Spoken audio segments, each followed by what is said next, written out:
Hi students, நம்ம இந்த சீரீஸில் எஸ்எஸ்சி சிஜிஎல் அப்கமிங்கில் வர போகிற 2026 சிஜிஎல் எக்ஸாமுக்கான கரண்ட் அஃபேர்ஸ் சீரிஸ் பார்த்துட்ருக்கோம். ஸோ லாஸ்ட்டு வீடியோஸில் பார்த்தோம் அப்படின்னா எக்கனாமிக்ஸ் பேஸ் பண்ண கரண்ட் அஃபேர்ஸ் பார்த்துருந்தோம். அதுக்கப்புறமா பாலிட்டி பேஸ் பண்ண கரண்ட் அஃபேர்ஸ் பார்த்துருந்தோம். ரீசெண்டாக அப்பாயின்மெண்ட்ஸ், அதாவது முக்கியமான நியமனங்கள், ஸோ யார் யாரெல்லாம் நியமிக்கப்பட்டிருக்காங்க இந்தியாவோட முக்கியமான பொறுப்புகளில், தென் அவங்க சார்ந்து என்னென்ன மாதிரியான எக்ஸாம்ஸில் ஜிகே சார்ந்து கேட்கலாம், இது எல்லாமே பார்த்துருந்தோம். ஸோ இன்றைக்கி நம்ம புதுசாக ஒரு டாபிக் பார்க்க போகிறோம், இண்டெக்ஸ் பேஸ் பண்ண current affairs. So economics base பண்ண கரண்ட் அஃபேர்ஸில் இது ஒரு முக்கியமான டாபிக், இண்டெக்ஸ் அண்ட் ரிப்போர்ட்ஸ். இதில் நமக்கு இன்றைக்கி பார்க்க போகிறது ரொம்ப முக்கியமான ஒரு 3-4 ரிப்போர்ட் பார்ப்போம்.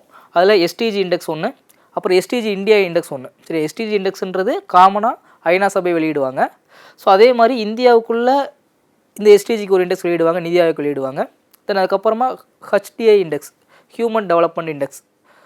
இது இல்லாமல் இன்னும் இந்தியா சார்ந்த முக்கியமான சில இண்டெக்ஸ் அண்ட் ரிப்போர்ட்ஸ் தான் நம்ம பார்க்க போகிறோம். ஸோ வாங்க வீடியோக்குள்ள போகலாம். ஸோ இதில் நம்ம ஃபஸ்ட்டு பார்க்க போகிறது சஸ்டைனபிள் டெவலப்மெண்ட் கோல்ஸ், அதாவது எஸ்டிஜி இண்டெக்ஸு. ஃபஸ்ட் இந்த எஸ்டிஜினா என்ன அப்படின்றத பாருங்கள். What is SDG? SDG stands for sustainable development goals, அதாவது தமிழில் நீடித்த நிலையான இலக்குகள்னு சொல்லுவாங்க.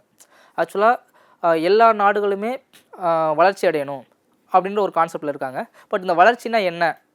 ஸோ ஒரு நாடு இன்னொரு நாடும் வளர்ச்சி அடைஞ்சின்றது எப்படி கண்டுபிடிக்கிறது? இப்போ ஒரு நாடு இருக்குன்னா அந்த நாடு நாங்கள் வளர்ச்சி அடைஞ்சிட்டு இருக்கோம் அப்படின்றது எப்படி வந்து கண்டுபிடிக்கிறது? ஸோ எப்படி ஒரு நாடு வளர்ச்சி அடைந்த நாடாக மாறும்?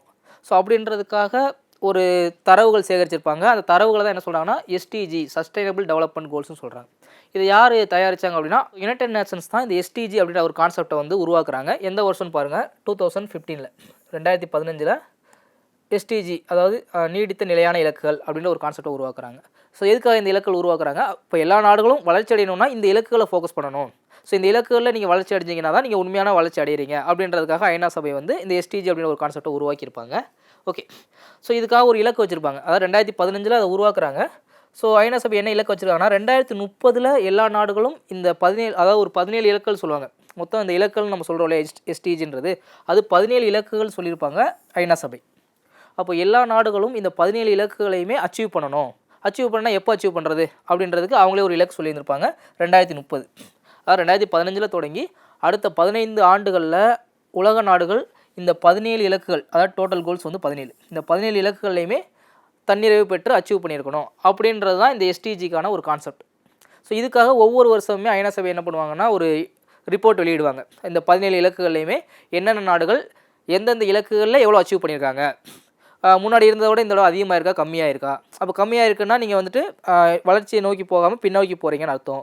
ஸோ இப்படின்னு சொல்லிட்டு ஒவ்வொரு வருஷமும் என்ன பண்ணுறாங்க, ஒரு இண்டெக்ஸ் வெளியிடுறாங்க. ஸோ அந்த இண்டெக்ஸை பார்த்து அந்த நாடுகள் என்ன பண்ணிக்கணும், ஓகே நம்ம இந்த இண்டெக்ஸில் பின்னாடி இருக்கோம், அப்போ நம்ம இதுக்காக ஃபோக்கஸ் பண்ணணும். ஃபார் எக்ஸாம்பிளுக்கு இப்போ ஜெண்டர் ஈக்குவாலிட்டின்னு ஒரு கோல் இருக்குன்னு வச்சுக்கோங்களேன். ஸோ அந்த ஜெண்டர் ஈக்குவாலிட்டியில் முன்னாடி இருந்ததை விட இப்போ கம்மியாக இருக்கும் அப்படின்னா அப்போ ஜெண்டர் ஈக்குவாலிட்டியை அந்த நாடு ஃபோக்கஸ் பண்ணணும். ஸோ இந்த மாதிரி ஒரு 17 இலக்குகள் சொல்லி அந்த 17 இலக்குகளை ஃபோக்கஸ் பண்ணணும் அப்படின்னு சொல்லி இருந்திருப்பாங்க. இதான் எஸ்டிஜி. தென் மோட்டோ, இந்த ஐநா சபை உருவாக்குனா இந்த எஸ்டிஜிக்கான மோட்டோ என்னென்னா லீவ் நோ ஒன் பிஹைண்ட், யாரையும் பின்தங்க விடாது. அதாவது சில நாடுகள் மற்றும் வளர்ந்த நாடுகள், சில நாடுகள் வளர்ச்சி அடையாத நாடுகள், அந்த மாதிரி இருக்கக்கூடாது. எல்லா நாடுகளுமே வளர்ச்சி அடைஞ்சிருக்கணும், யாரையுமே வந்துட்டு வளர்ச்சி அடையாத நாடுகள் அப்படின்னு சொல்லிட்டு பின்னாடி வைக்கக்கூடாது. ஸோ அதுக்காக உருவாக்கப்பட்டது தான் இந்த எஸ்டிஜி அப்படின்றத இங்கே மோட்டோவாக வச்சுருக்காங்க. அதுதான் லீவ் நோ ஒன் பிஹைண்ட், யாரையுமே பின்தங்க விடக்கூடாது அப்படின்றத சொல்கிறாங்க. கிளியரா? ஸோ நம்ம இதுக்கு முன்னாடி பார்த்தோம் இல்லையா, ஐநா சபை வந்துட்டு 17 இலக்குகளை சஸ்டைனபிள் டெவலப்மெண்ட் கோல்ஸ், நீடித்த நிலையான இலக்குன்னு சொல்லியிருக்காங்க. இந்த இலக்குகளை ஃபோக்கஸ் பண்ணி தான் எல்லா நாடுகளுமே அந்த நாட்டை டெவலப் பண்ணணும். ஒரு ஸ்கீம் கொண்டு வராங்கன்னா அந்த இலக்குகளை டெவலப் பண்ணுற மாதிரி ஸ்கீம்ஸ் கொண்டு வரணும் இப்படி சொன்னாங்க இல்லையா. ஸோ இந்த இலக்குகள்லாம் என்னென்ன அப்படின்றத நம்ம இங்கே பார்க்கணும். ஸோ இந்த 17 இலக்குகள் இதே எக்ஸாமில் கேட்பாங்க. ஐநா சபையோட இந்த எஸ்டிஜியில் முதல் இலக்கு, அதாவது முதல் கோல் என்ன, 2ஆம் கோல் என்ன, 5ஆவது கோல் என்ன, ஸோ இப்படி டேரெக்டாக கூட கேட்பாங்க. ரீசெண்டாக உள்ள எக்ஸாம்ஸ்லையும் கேட்டிருக்காங்க. சரி, ஸோ அதை நம்ம ஃபஸ்ட்டு பார்த்துலாம். ஸோ ஃபஸ்ட்டு இலக்கு என்ன அப்படின்னா நோ பாவர்ட்டி. அந்த எஸ்டிஜி கோலில் ஃபஸ்ட்டு கோலே வந்துட்டு நோ பாவர்ட்டி, அதாவது வறுமை இருக்கக்கூடாது அப்படின்றது தான் இதோட ஃபஸ்ட்டு இலக்கே. ஸோ அப்போது யோசிச்சு பாருங்கள், இந்தியா வந்துட்டு இந்த இலக்கை அச்சீவ் பண்ணுறதுக்காக என்ன மாதிரியான ஸ்கீம்ஸ் கொண்டு வந்திருக்காங்க, அதை பேஸ் பண்ணி கொஸ்டின் கேட்பாங்க.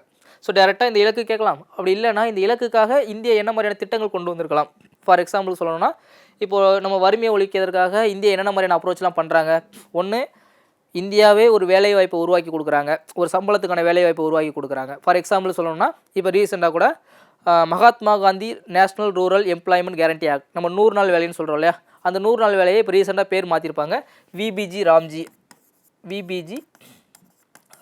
ஆக்ட் அப்படின்னு சொல்லி பேர் மாற்றிருப்பாங்க. ஸோ இதன் மூலமாக 100 நாள் வேலையானது இப்போ 125 நாள் வேலையாக உயர்த்தப்பட்டிருக்கும். ஸோ இந்த மாதிரி என்ன பண்ணுறாங்க, அதாவது கிராமப்புறங்களில் உள்ளவங்களுக்கு ஒரு வருஷத்துக்கு குறைந்தபட்சம் 125 நாள் வேலை கொடுத்து அந்த வேலைக்கான குறைந்தபட்ச ஊதியம் கொடுத்துட்றாங்க. ஸோ அப்படி கொடுக்கும்போது என்ன ஆகுது அப்படின்னா அவங்களுக்கு ஓரளவுக்கு அமௌண்ட் வந்துடுது, அதனால் வறுமையானது ஒழிக்கப்படுது அப்படின்னு சொல்கிறாங்க. ரெண்டாவது அவங்களுக்கான வாழ்வாதாரத்தை உருவாக்கி கொடுக்குறது. ஃபார் எக்ஸாம்பிளுக்கு Deen Dayal Antyodaya Yojana, Deen Dayal Antyodaya Yojana national rural livelihood mission, தேசிய ஊரக வாழ்வாதார இயக்கம்னு சொல்லுவாங்க.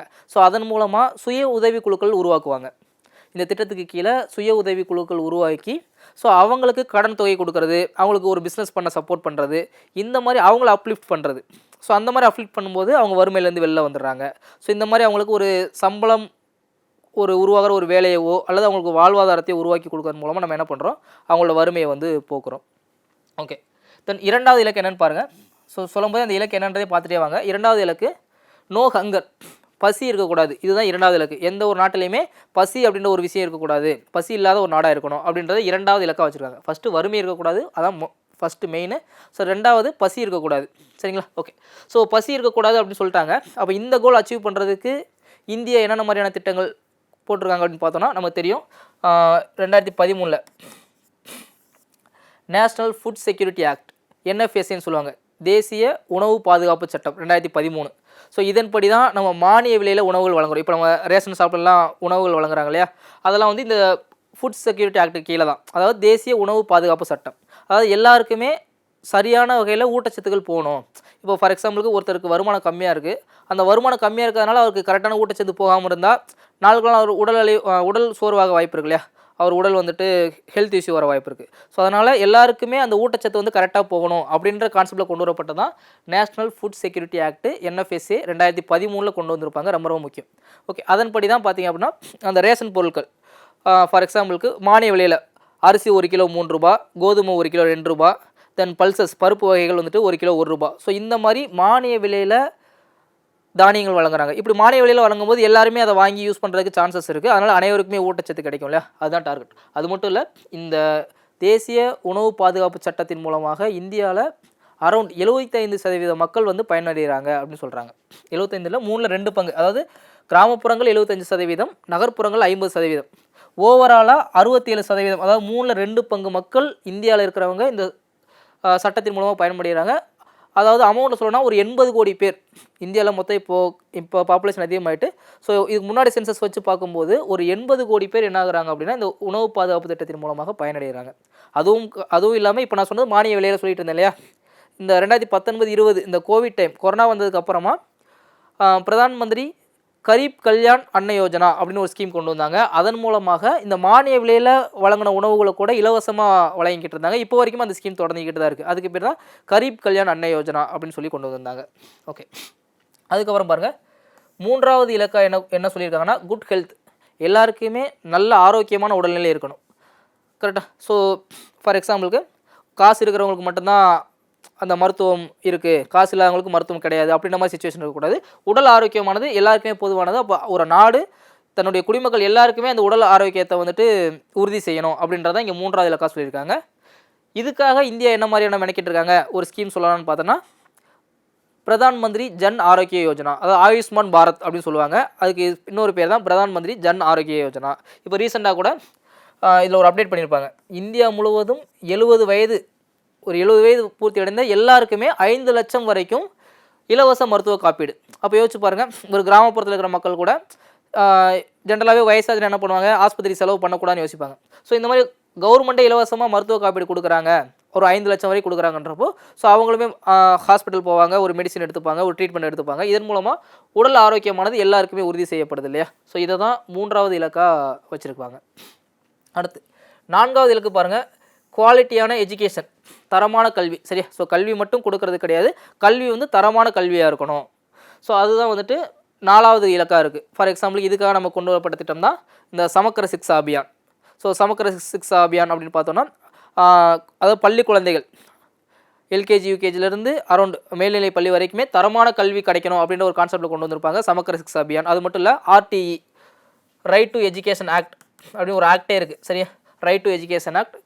அந்த ஆக்ட் மூலமாக யாருக்கெல்லாம் வந்துட்டு படிக்கிறதுக்கு முடியாதோ ஸோ அவங்களுக்கு அரசாங்கம் என்ன பண்ணுறாங்க, ஃபீஸ் கட்டி படிக்க வைக்கிறாங்க. ஸோ அந்த மாதிரி அரசாங்கமே தரமான கல்வியை உருவாக்குறதுக்கு நிறைய ஸ்கீம்ஸ் கொண்டு வந்திருக்காங்கன்னு நம்ம பார்க்குறோம். அடுத்து 5வது பாருங்கள், ஜெண்டர் ஈக்குவாலிட்டி. இது ரொம்ப முக்கியமானது. ஏன்னா இந்த ஜெண்டர் ஈக்குவாலிட்டியில் தான் இன்னும் இந்தியா கொஞ்சம் பேக்கில் இருக்காங்க. ஸோ மற்ற எல்லாத்துலேயுமே நல்ல டெவலப்பில் இருக்காங்க. ஸோ இந்த ஜெண்டர் ஈக்குவாலிட்டியில் கொஞ்சம் பேக்கில் இருக்காங்க. ஃபார் எக்ஸாம்பிளுக்கு பாவர்ட்டின்னு எடுத்துட்டோம்னா நமக்கு 2012, 13 ஸோ அந்த காலகட்டங்களில் இந்தியாவோட பாவர்ட்டி, அதாவது வறுமை கோடு நம்ம ஒன்று ஃபிக்ஸ் பண்ணியிருப்போம் இல்லையா, அந்த வறுமை கோட்டுக்கு கீழே இருக்கிறவங்கள நம்ம வறுமையில் இருக்காங்க அப்படின்னு சொல்லுவோம் இல்லையா.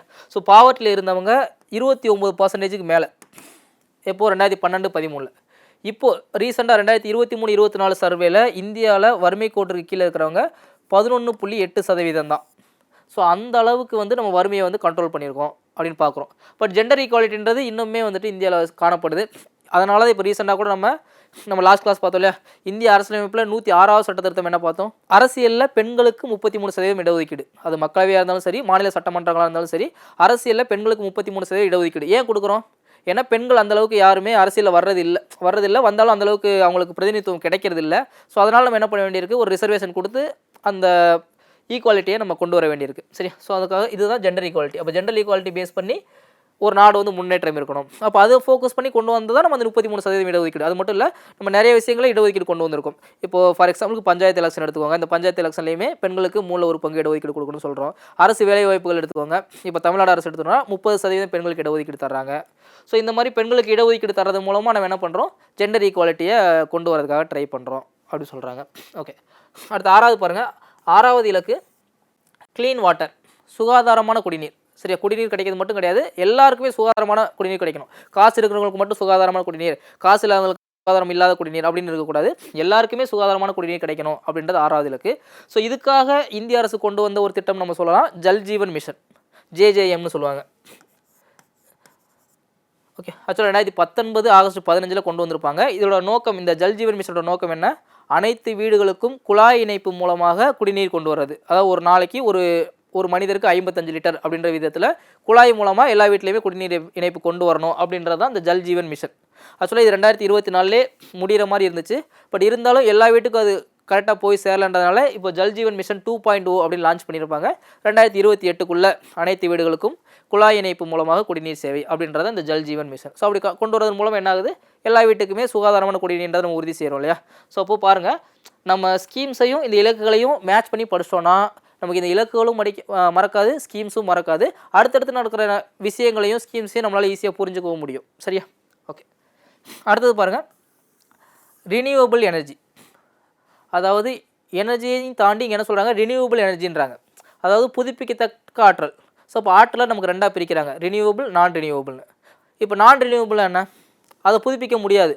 ஃபார் எக்ஸாம்பிளுக்கு இப்போ நம்ம ஒரு பெட்ரோல், டீசல், நிலக்கரி இது எல்லாமே பூமியிலேருந்து எடுக்கிறோம்.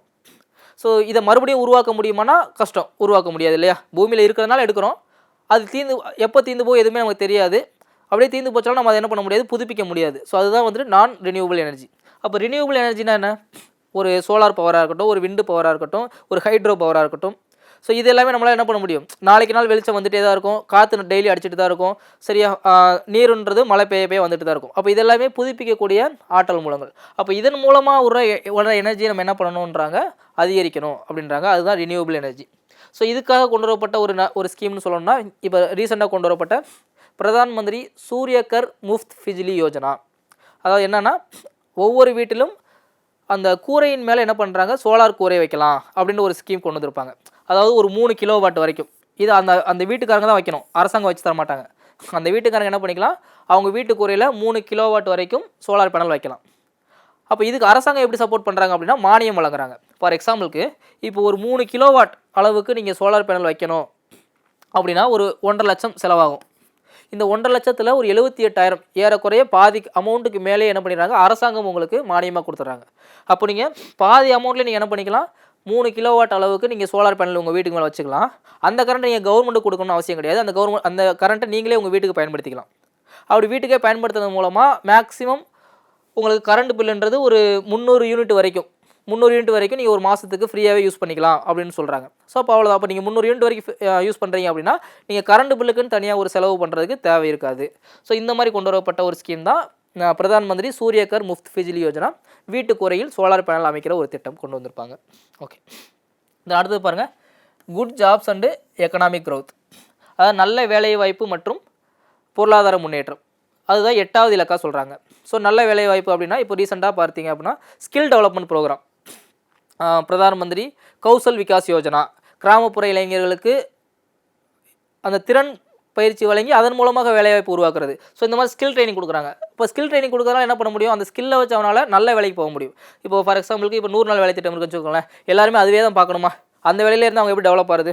அப்போது யார் யாருக்கெல்லாம் ஸ்கில் தேவைப்படுதோ அவங்களுக்கு ஸ்கில் கொடுத்து அவங்கள நல்ல வேலைவாய்ப்பையும் கொண்டு வந்து அதன் மூலமாக என்ன பண்ணுறாங்க, எக்கனாமிக்ஸை க்ரோத் பண்ணுறாங்க. ஸோ எந்த அளவுக்கு நம்ம ஸ்கில்டு லேபரை உருவாக்குறோமோ அந்தளவுக்கு நம்ம ப்ரொடக்ஷன் டெவலப் ஆகும். எந்த அளவுக்கு நமக்கு ப்ரொடக்ஷன் டெவலப் ஆகுதோ அந்தளவுக்கு நமக்கு எக்கனாமிக் க்ரோத் ஆகும். ஸோ அதுதான் 8வது இலக்காக சொல்லியிருப்பாங்க. தென் 9வது இலக்கு பாருங்கள், இனோவேஷன் அண்டு இன்ஃப்ராஸ்ட்ரக்சர். ஸோ இதை நம்ம எப்படி சொல்லலாம், இப்போ டிஜிட்டல் இந்தியா எடுத்துக்கோங்க. ஸோ டிஜிட்டல் இந்தியா வந்ததுக்கப்புறம் அப்புறம் இந்த ஏஐ வந்ததுக்கப்புறம் எல்லாமே புதுமை தான். யார் புதுமையாக ஒரு விஷயம் கண்டுபிடிக்கிறாங்களோ அவங்களுக்கு தான் இந்த உலகத்தில் வந்துட்டு ஏர்ன் பண்ணுறதுக்கான வாய்ப்புகள் அதிகமாக இருக்குது. ஏன்னா பழமையில் இருக்கிறாங்க அப்படின்னா அது எல்லாத்தையுமே ரீப்ளேஸ் பண்ணுறதுக்கு ஏதாவது ஒரு டெக்னாலஜி வந்துடுது. இப்போ நம்மளே பார்க்குறோம் இல்லையா, ஏஐ வந்ததுக்கப்புறம் எவ்வளோ விஷயங்களை அது ரீப்ளேஸ் பண்ணிடுச்சு. ஸோ இப்போ இனிமேல் புதுமையாக என்ன விஷயங்கள் நம்ம கண்டுபிடிக்கிறோமோ அதுக்கு தான் வேல்யூ. அப்படின்றப்போ அந்த இன்னோவேஷனுக்கு நம்ம முக்கியத்துவம் கொடுக்கணும். தென் இன்ஃப்ராஸ்ட்ரக்சர், உட்கட்டமைப்பு. சரியா. ஸோ இப்போ ஏஐ வருது அப்படின்னா அந்த ஏஐக்கான உட்கட்டமைப்பு நம்மகிட்ட இருக்கணும். இப்போ நம்ம பழைய டெக்னாலஜி வச்சு இப்போ ஏஐலாம் வந்துருச்சு, ஆனால் நம்மள்ட்ட 2G நெட்டு தான் இருக்குது அப்படின்னா அது நம்ம என்ன யூஸு. ஸோ இப்போ ஒரு புதிய டெக்னாலஜி வருது அப்படின்னா அதை அடாப்ட் பண்ணுற ஒரு இன்ஃப்ராஸ்ட்ரக்சர் நம்மகிட்ட இருக்கணும். இப்போ அதை ஃபோக்கஸ் பண்ணுறது தான் 9வது இலக்காக வச்சுருக்காங்க. அடுத்து 10வது இலக்கு பாருங்கள், ரெடியூஸ்டு இன்இக்வாலிட்டிஸ். அதாவது எங்கேயுமே வந்துட்டு சமத்துவம் இல்லாமல் இருக்கக்கூடாது, ஈக்குவாலிட்டியாக இருக்கணும் அப்படின்னு சொல்லியிருப்பாங்க. ஸோ இதுக்காக அரசாங்கம் நிறைய திட்டங்கள் கொண்டு வந்திருப்பாங்க. யார் யாரெல்லாம் தாழ்த்தப்பட்டிருக்காங்களோ அவங்களுடைய நலனை ஃபோக்கஸ் பண்ணுறதுக்காக. ஒரு பெஸ்ட் எக்ஸாம்பிள் சொல்லணும்னா இந்திய அரசியலமைப்போட 103வது சட்ட திருத்தம் சொல்லலாம். அதாவது இடபிள்யூஎஸ், எக்கனாமிக்கலி வீக்கர் செக்ஷன், பொருளாதாரத்தில் பின்தங்கினவங்களுக்கு 10% இடஒதுக்கீடுன்னு சொன்னாங்க இல்லையா. ஸோ இந்த மாதிரி ஒரு குறிப்பிட்ட பிரிவினர் அவங்களுக்கு சரியான நீதி கிடைக்கல அப்படின்றப்போ அவங்கள நம்ம என்ன பண்ணுறோன்னா ஒரு ரிசர்வேஷனோ இல்லை அவங்களுக்கு ஒரு சமூக பாதுகாப்போ கொடுத்து அவங்கள அப்லிஃப்ட் பண்ணுறது. ஸோ அதன் மூலமாக நம்ம என்ன பண்ணுறோம், இன்இக்வாலிட்டியை ரெடியூஸ் பண்ணுறோம். இதை தான் 10வது இலக்காக சொல்லியிருக்காங்க. அடுத்து 11வது இலக்கு பாருங்கள், சஸ்டைனபிள் சிட்டிஸ் அண்டு கம்யூனிட்டிஸ். அதாவது சஸ்டைனபிள் சிட்டிஸ்னால் ஒரு சிட்டியாக மாறினா மட்டும் போதாது, அது அப்படியே கண்டினியூ ஆகணும். சரி, ஒரு சிட்டி கல்ச்சருக்குள்ளே வந்துட்டாங்கன்னா அந்த சிட்டிக்கு தேவையான எல்லாமே கிடைக்கணும். ஃபார் எக்ஸாம்பிளுக்கு இதுக்காக நம்ம 2015 கொண்டு வந்த ஒரு திட்டம் தான் ஸ்மார்ட் சிட்டி மிஷன். ஒரு இந்தியாவில் ஒரு 100 சிட்டியை தேர்ந்தெடுத்து அந்த 100 சிட்டியை ஸ்மார்ட் சிட்டியை தரம் உயர்த்தணும். அப்படி தரம் உயர்த்தினா தான் அந்த சிட்டி கல்ச்சரில் புது புது டெக்னாலஜி வந்தாலுமே சரி, புது புது கல்ச்சர் வந்தாலுமே சரி, அதை அடாப்ட் பண்ணுற மாதிரியான ஒரு சிட்டியை நம்ம உருவாக்கணும். ஸோ அதுதான் 11வது இலக்காக சொல்லியிருப்பாங்க. தென் 12வது ரெஸ்பான்சிபிள் கன்சம்ஷன், அது முறையான நுகர்வு. ஸோ எல்லாருக்குமே வந்துட்டு எல்லாத்துக்குமே அந்த வாங்குகிற சக்தியை கொண்டு வரணும் அப்படின்றது தான் இந்த ரெஸ்பான்சிபிள் கன்சம்ஷன் அப்படின்றத சொல்கிறாங்க. தென் 13 கிளைமேட் ஆக்ஷன். இது ரொம்ப ரொம்ப முக்கியம். ஏன்னா இப்போ ரீசெண்டாக இந்த எல்னினோ லானினோலாம் கேள்விப்படுறோம் இல்லையா. ஸோ இந்த மாதிரி வரும்போது நமக்கு என்ன பிரச்சனை வருது அப்படின்னா காலநிலை மாற்றம் மிகப்பெரிய பிரச்சனையாக இருக்குது. அதாவது மழை பெய்கிற டயத்தில் பெய்யாமல் மழை பெய்யாத டயத்தில் மழை பெய்யுது. ஸோ இந்த மாதிரி பெய்யறது மூலமாக நம்மளால் சரியான டைமில் விவசாயம் பண்ணி அறுவடை பண்ண முடியாது. அதனால் நமக்கு அந்த உணவுன்றது பிரச்சனை வரும். சரியா. ஸோ அப்போ இந்த காலநிலை மாற்றம்ன்றது அது மட்டும் இல்லை, நிறைய உயிர்களுக்கு அந்த உயிர் வாழ்கிற பிரச்சனையே வரும். அப்போ இந்த காலநிலை மாற்றத்தை சமாளிக்கிற அளவுக்கு நம்ம என்ன பண்ணணும், ஸ்கீம்ஸ் கொண்டு வரணும். அதுக்கான ஒரு விழிப்புணர்வை மக்கள்கிட்டையும் சரி விவசாயிகள்கிட்டையும் சரி உருவாக்கணும் அப்படின்னு சொல்ல வராங்க. தென் 14வது இலக்கா என்ன சொல்கிறாங்க அப்படின்னா லைஃப் பிலோ வாட்டர். அதாவது நம்மளை மட்டும் நம்ம காத்துட்டா போதாது, நம்ம கண்ணுக்கு தெரிஞ்ச உயிரினங்களை மட்டும் பாதுகாத்துட்டா போதாது. அதாவது இந்த உலகத்தில் எல்லா உயிரினங்களும் வாழ்ந்தால் தான் மனிதனும் வாழ முடியும். சரிங்களா. அப்போது நம்ம என்ன பண்ண வேண்டியிருக்கு, நம்மளை பாதுகாக்கிறதுக்காக நம்மளை சுற்றி இருக்கிற எல்லா உயிரினங்களையும் பாதுகாக்க வேண்டியிருக்கு. அந்த நேரத்தில் நம்ம கடலுக்கு அடியில் இருக்கிற கண்ணுக்கு தெரியாத உயிரினங்களாக இருந்தால் கூட அவங்களாலே நமக்கு சில நன்மைகள் கிடைக்கும். ஏன்னா நம்ம பார்க்குறோம் இல்லையா, அதிகமான ஆக்சிஜன் நமக்கு எப்படி கிடைக்குன்னா கடல் மூலமாகவும் கடல்வாழ் உயிரினங்கள் மூலமாகவும் அந்த தாவரங்கள் மூலமாகவும் கிடைக்குதுன்னு பார்க்குறோம். ஸோ இப்போ அந்த டயத்தில் லைஃப் பிலோ வாட்டர், அந்த கடலுக்கு கீழே வாழ்கிற உயிரினங்கள், அது கடல் பாசியாக இருக்கலாம் இல்லை மீன்களாக இருக்கலாம், எனிதிங். ஸோ எல்லாத்தையுமே நம்மளும் பாதுகாக்க வேண்டியிருக்கு. இறால் இந்த மாதிரியான விஷயங்களை பாதுகாக்க வேண்டியிருக்கு அப்படின்னு சொல்கிறாங்க. அடுத்து லைஃப் ஆன் லேண்டு. சேம், எப்படி வந்துட்டு கடலுக்கு அடியில் இருக்கிற உயிரினங்களை பார்க்குறோமோ கண்டிப்பாக லேண்டில் வாழ்கிற உயிரினங்களையும் பாதுகாக்கிறோம். ஒவ்வொரு உயிரினத்துக்கும் ஒவ்வொரு கடமை மறைமுகமாக இருக்கும். சரிங்களா. ஃபார் எக்ஸாம்பிளுக்கு அதான் தவளைகள் அதிகமாக இல்லைனா அந்த வெட்டுக்கிளியோட எண்ணிக்கை அதிகமாக இருக்கும் அப்படின்லாம் ஒரு படத்துலலாம் சீன்லாம் பார்க்குறோம் இல்லையா. ஸோ அந்த மாதிரி தான் ஒரு உயிரினம் இல்லைன்னா அதனால் இன்னொரு உயிரினம் வளர்ச்சியடையும், அதனால் மனிதர்களுக்கோ ஒரு இயற்கைக்கோ பாதிப்பு வரும். ஸோ அந்த மாதிரி இருக்கும். அப்போது அந்த என்ன சொல்கிறது, அந்த என்விரான்மெண்ட் சைக்கிளை பராமரிக்க வேண்டியது மனிதனோட கடமையாக இருக்குது. ஏன்னா இப்போ மனிதன் தான் ஆல் ஓவர் லேண்டையுமே ரூல் பண்ணுறான் அப்படின்றப்போ அந்த சுற்றுச்சூழலை பராமரிக்க வேண்டிய ஒரு பொறுப்பு யார்கிட்ட இருக்குது அப்படின்னா அந்த மனிதர்களுக்கு இருக்குது. ஸோ அதுதான் 15வது இலக்கா சொல்லியிருக்காங்க, லைஃப் ஆன் லேண்டு. ஸோ லேண்டில் இருக்கிற உயிரினங்கள் அவங்களே பார்த்துக்கணும் அப்படின்னு நினச்சா முடியாது. ஏன்னா நம்ம எல்லா இடத்தையும் நம்ம தான் ரூல் பண்ணுறோம், நம்ம தான் பொல்யூட் பண்ணுறோம், நம்ம தான் நமக்காக பயன்படுத்துகிறோன்றப்போ அந்த உயிரினங்களோட சேஃப்டியும் ஆரோக்கியத்தையும் நம்ம தான் பாதுகாக்கணும். இப்போ கூட பார்க்குறோம் இல்லையா, நம்ம இந்த டவர்ஸ் மூலமாக பறவைகள் பாதிக்கப்படுது அந்த மாதிரிலாம் பார்க்குறோம் இல்லையா. ஸோ அப்போ அந்த மாதிரிலாம் தெரியும் போது அதுக்கான ஒரு மெஷரை நம்ம எடுத்து தான் ஆகணும் அப்படின்னு சொல்ல வராங்க. ஓகே, அடுத்து இது ரொம்ப முக்கியம், பீஸ் அண்ட் ஜஸ்டிஸ். ஏன்னா இப்போ ரீசெண்டாக பார்த்தீங்கன்னா நிறைய நாடுகள் நமக்கும் பாகிஸ்தானுக்கும் போர் வந்தது, அப்புறம் ரஷ்யா உக்ரைன் போர் வருது, அப்புறம் இஸ்ரேல் ஈரான் போர் வருது. ஸோ இந்த மாதிரி போருக்கு மத்தியில் அதெல்லாம் இருக்கக்கூடாது, பீஸ் அண்ட் ஜஸ்டிஸ், அமைதியாக இருக்கணும், எல்லாருக்குமே நீதி கிடைக்கணும் அப்படின்றது தான் 16வது இலக்காக சொல்கிறாங்க. ஓகே, இதன் அடுத்து 17வது இலக்கு, கடைசி இலக்கு என்னென்னா பார்ட்னர்ஷிப் ஃபார் த கோல்ஸ். அதாவது இந்த இலக்குகளை அடையிறதுக்கு எல்லோரும் ஒன்றிணைந்து செயல்படணும். ஒரு நாடு தன்னால் முடியலனா கூட இன்னொரு நாடுகள் என்ன பண்ணணும், சப்போர்ட் பண்ணி அந்த நாடை லிஃப்ட் பண்ணணும் அப்படின்றத 17வது இலக்காக வச்சுருக்காங்க. ஸோ இப்போ இந்த இலக்கு என்னன்றது நமக்கு நல்லா புரிஞ்சிச்சுன்னா அரசாங்கம் இந்த இலக்குகள் அடைவதற்கு என்னென்ன செய்கிறாங்கன்றது நமக்கு ஈஸியாக புரிய வரும். ஒரு அரசாங்கம் ஒன்று கொண்டு வராங்கன்னா அப்போ இது எதுக்காக கொண்டு வர்றாங்க, இந்த ஸ்கீம் எதுக்காக கொண்டு வராங்கன்றது நமக்கு நல்லாவே புரிய வரும். சரி, ஓகே. ஸோ இது ஆர்டராக பார்க்குறோம்.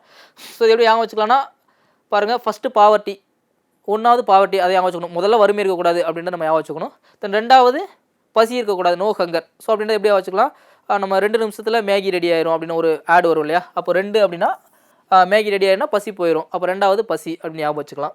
தென் 3வது குட் ஹெல்த்து, அதாவது 3 வேளையும் சாப்பிட்டா நம்ம ஆரோக்கியமாக இருக்கலாம் அப்படின்றத வச்சுட்டு 3வது ஆரோக்கியம் அப்படின்னு ஞாபகம் வச்சுக்கலாம். தென் 4வது குவாலிட்டி எஜுகேஷன், 4 எழுத்து படிக்கணும், 4 எழுத்து படித்தா தான் வேலை கிடைக்கும்னு நம்ம சொல்லுவாங்க இல்லையா. ஸோ அதை வச்சுட்டு 4 அப்படின்றத நல்ல கல்வி அப்படின்ற மாதிரி நம்ம ஞாபகம் வச்சுக்கலாம். தென் 5வது ஜெண்டர் ஈக்குவாலிட்டி, பாலின சமத்துவம் 5வது. ஸோ இந்த கையில் 5 விரல் இருக்குது, அப்போ எனக்கு இந்த கையிலேயும் 5 விரல் இருக்குது. ஸோ 2 கையிலையும் சமமாக இருக்கு இல்லையா. அதே மாதிரி ஜெண்டர் ஈக்குவாலிட்டியும் நம்ம கரெக்டாக மெயின்டைன் பண்ணணும் அப்படின்றத வச்சு நம்ம 5 அப்படின்றத ஞாபகம் வச்சுக்கலாம்.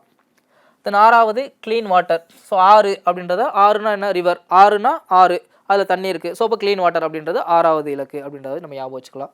தென் 7ன்றது renewable energy, clean energy. So 7 அப்படின்றது எப்படி வச்சுக்கலாம், எனக்கு 7 நாளுமே கரண்ட் இருக்கணும். ஸோ இப்போ 7 நாள் கரண்ட் இருக்கணும்னா அவள் 7வதுன்றது கரண்ட் என்ன, ஒரு வகை எனர்ஜி தானே. ஸோ இப்போ அதை வச்சு நம்ம எனர்ஜின்றது ஞாபகம் வச்சுக்கலாம். தென் 8 good jobs and economic growth. So good Jaffna நம்ம எதை சொல்லுவோம், 8 மணி நேரம் வேலை பார்த்தா அதுதான் நமக்கு ஒரு குட் ஜாப் இல்லையா. அப்போ 8வதுன்றது குட் ஜாப் அப்படின்னு நம்ம ஞாபகம் வச்சுக்கலாம். தென் 9வது innovation and infrastructure. So innovation ஐ வருது, இன்ஃப்ராஸ்ட்ரக்சர் ஐ வருது. ஸோ ஐன்னு வருது, ஐன்றது ஏபிசிடியில் 9வது எழுத்து. ஸோ அதை வச்சு 9ன்னு வந்தாலே அப்போ ஐன்னு வரணும் அப்படின்றத ஞாபகம் வச்சுக்கலாம்.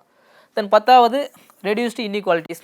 ஸோ 10வது என்ன பண்ணணும்னா யாருக்குமே ஈக்குவலாக இருக்கணும், சமத்துவம் எல்லாருக்குமே கிடைக்கணும் அப்படின்றது 10வது. ஸோ இந்த 10 ஃபஸ்ட் நல்லா ஞாபகம் வச்சாலே போதும். பெரும்பாலும் நம்ம கேட்டாங்கன்னா இந்த 10 தான் மெயின், அதுக்குள்ளே தான் நமக்கு மேக்ஸிமம் கேட்பாங்க. இது கூட எக்ஸ்ட்ராவாக நீங்கள் இதை ஒன்று தெரிஞ்சு வச்சுக்கோங்க. 13வது கிளைமேட் ஆக்ஷன், காலநிலை மாற்றம் அப்படின்றத ஞாபகம் வச்சுக்கோங்க. சரி, ஓகே. ஸோ இதுதான் ஐநா சபை சொன்ன இந்த எஸ்டிஜி கோல்ஸ். இதுக்காக தான் என்ன பண்ணுறாங்க, ஒவ்வொரு வருஷம் இண்டெக்ஸ், இந்த இலக்குகளை எல்லா நாடுகளும் எப்படிலாம் அச்சீவ் பண்ணியிருக்காங்க அப்படின்றதுக்காக தான் இந்த இண்டெக்ஸ் வந்து வெளியிடுறாங்க. அந்த ரிப்போர்ட்டை தான் நம்ம இப்போ பார்க்க போகிறோம். அதாவது 2025 வெளியிட்ட குளோபல் எஸ்டிஜி இண்டெக்ஸ் 2025, அதாவது உலகளாவிய நீடித்த நிலையான இலக்குகள் குறியீடு 2025. ஸோ இது யார் வெளியிடுறாங்க, ஐநா சபைன்னு நம்ம காமனாக சொல்லணும். அந்த ஐநா சபையில் இந்த பர்டிகுலர் இண்டெக்ஸ் வெளியிடுற அமைப்பு யாருன்னு பாருங்கள், UN sustainable development solution network. ரொம்ப முக்கியம், ஏன்னா டேரெக்டாக இதை கேட்டுருவாங்க. சரி, 2025 எஸ்டிஜி கோல்ஸ் இண்டெக்ஸை வெளியிட்ட அமைப்பு யாருன்னு கேட்டுருவாங்க. அந்த கோல்ஸை வெளியிட்டது ஐநா அப்படின்னு நம்ம பார்த்தோம். அந்த 17 இலக்குகளை வரைகிறது ஐநா.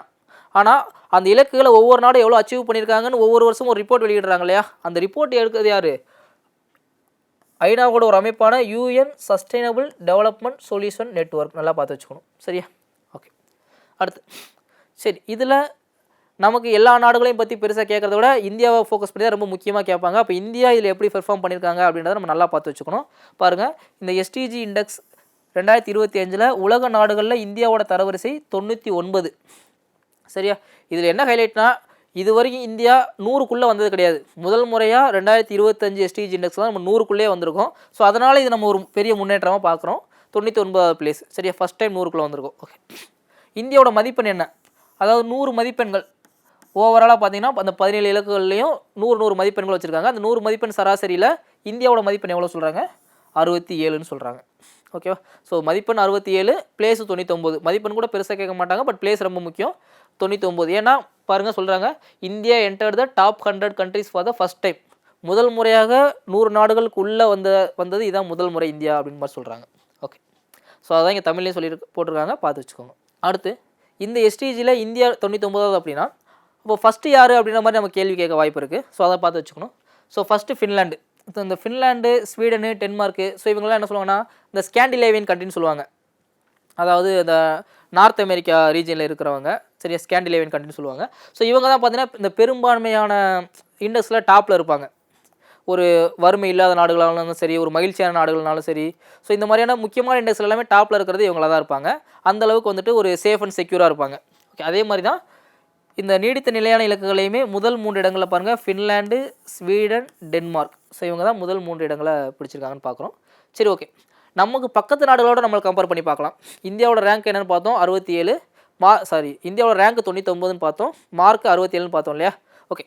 ஸோ அதே மாதிரி நம்முடைய அண்டை நாடுகளில் யார் யாரெல்லாம் நமக்கு முன்னாடி இருக்கா பின்னாடி இருக்கான்னு பார்க்கும்போது, பூட்டான் 74வது ரேங்க்கு நமக்கு முன்னாடி இருக்காங்க. நேபாள் 85வது ரேங்க்கு, அவங்களும் நமக்கு முன்னாடி இருக்காங்க.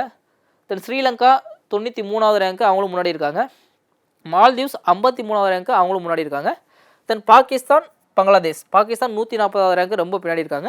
பங்களாதேஷ் 114வது ரேங்க். சரிங்களா? ஸோ இப்போ நம்மளுடைய அண்டை நாடுகளில் அந்த சஸ்டைனபிள் டெவலப்மெண்ட் கோல்ஸில் யார் யாரெல்லாம் முன்னாடி இருக்காங்க பின்னாடி. நமக்கு என்ன பெரிய இஷ்யூனா, நமக்கு மக்கள் தொகை அதிகன்றதுனால அந்த 17 இலக்குகளையுமே நம்ம அச்சீவ் பண்ணுறது முடியாதுன்னு இல்லை, நமக்கு கொஞ்சம் அது ஒரு பெரிய வேலை. அதை நம்ம இங்கே புரிஞ்சுக்கணும். சரி, அடுத்தது பாருங்கள், எஸ்டிஜி இந்தியா இண்டெக்ஸ் 2023-24. இப்போ நம்ம இவ்வளோ நேரம் பார்த்தோம் இல்லையா, இது வந்து குளோபல் எஸ்டிஜி இண்டெக்ஸ் 2025. அதாவது 2025 ஐநா சபையோட ஒரு அமைப்பு, யூஎன் டெவலப்மெண்ட் சொல்யூஷன் நெட்வொர்க், அவங்க வெளியிட்ட ஒரு ரிப்போர்ட்டை நம்ம பார்த்தோம். இப்போ நம்ம பார்க்க போகிறது எஸ்டிஜி இந்தியா இண்டெக்ஸ். ரெண்டுமே எஸ்டிஜின்னு தான் பேர் வரும், பட் ரெண்டுமே வேறு வேறு. இதில் என்ன எக்ஸ்ட்ராவாக இருக்குது, இந்தியான்ற பேர் எக்ஸ்ட்ரா இருக்கா? அப்போ இந்த இண்டெக்ஸு இந்தியாவுக்குள்ளே வெளியிடுறது. எப்படி ஐநா சபை உலக நாடுகளுக்கு இடையில் ஒரு இண்டெக்ஸ் வெளியிடுறாங்களோ, அதே மாதிரி இந்தியாவுக்குள்ளே உள்ள மாநிலங்களுக்காக ஒரு ரிப்போர்ட் வெளியிட்டிருப்பாங்க. அதுதான் எஸ்டிஜி இந்தியா இண்டெக்ஸ் 2023-24. 2023-24 பேஸ் பண்ணி இந்த ரிப்போர்ட்டானது வெளியிடப்பட்டிருக்கும். பட் இதுவே 2025 தான் வெளியிட்டிருப்பாங்க. பட் 2023-24 பேஸ் பண்ணி வெளியிட்டிருப்பாங்க. சரியா? ஓகே.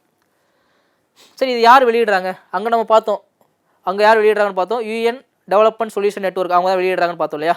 அப்போ இந்த எஸ்டிஜி இந்தியா இண்டெக்ஸை யார் வெளியிடுறாங்க அப்படின்னு பார்க்குறோன்னா, நிதி ஆயோக். நமக்கு தெரியும் இல்லையா, நிதி ஆயோக் பிளானிங் கமிஷனுக்கு மாற்றாக வந்த ஒரு அமைப்பு தான் நிதி ஆயோக். ஸோ இந்த நிதி ஆயோக் தான் என்ன பண்ணுறாங்க, அந்த ஒவ்வொரு வருஷமே எஸ்டிஜி இந்தியா இண்டெக்ஸ் அப்படின்னு ஒரு ரிப்போர்ட் வெளியிடுறாங்க. ஒரே கான்செப்ட் தான். எப்படி அந்த 17 இலக்குகளை உலக நாடுகள் எந்த அளவுக்கு அச்சீவ் பண்ணியிருக்காங்க அப்படின்றதுக்கு ஒரு ரிப்போர்ட் வெளியிடுறாங்களோ, அதே மாதிரி சேம் 17 இலக்குகளை இந்தியாவில் உள்ள மாநிலங்கள் தனித்தனியாக எப்படி அச்சீவ் பண்ணியிருக்காங்க அப்படின்றத சொல்கிறதுக்காக கொண்டு வரப்பட்டது தான் இந்த எஸ்டிஜி இந்தியா இண்டெக்ஸ். இதில் பெருசாக நமக்கு எந்த ஒரு புது கான்செப்ட்டுமே கிடையாது. என்ன ஒரே ஒரு சேஞ்சுனா, நம்ம அங்கே 17 இலக்குகள் பார்த்தோமா, ஆனால் இங்கே இந்தியா பார்க்கும்போது 16 இலக்குகளை ஃபோக்கஸ் பண்ணியிருப்பாங்க. ஒன்று மட்டும் இந்த கால்குலேஷனுக்கு எடுத்துக்க மாட்டாங்க. அது என்ன அப்படின்னா, 14வது இலக்கு லைஃப் பிலோ வாட்டர்னு நம்ம பார்த்தோம் இல்லையா, அதை மட்டும் இவங்க கால்குலேஷனுக்கு எடுத்துக்க மாட்டாங்க. அதை மட்டும் வேண்டாம்னு ஒதுக்கியிருப்பாங்க. ரிமைனிங் உள்ள 16 இலக்குகளையுமே நிதி ஆயோக் வந்துட்டு ஃபோக்கஸ் பண்ணியிருந்திருக்காங்க. சரியா? ஓகே. ஸோ இப்போ எஸ்டிஜி இந்தியா இண்டெக்ஸில் மிஸ் ஆன இலக்கு எதுன்னு கேட்டாங்கன்னா சொல்ல தெரியணும். 14வது இலக்கான இந்த போட்டிருக்காங்க பாருங்கள், எஸ்டிஜி 14வது இலக்கு லைஃப் பிலோ வாட்டர்.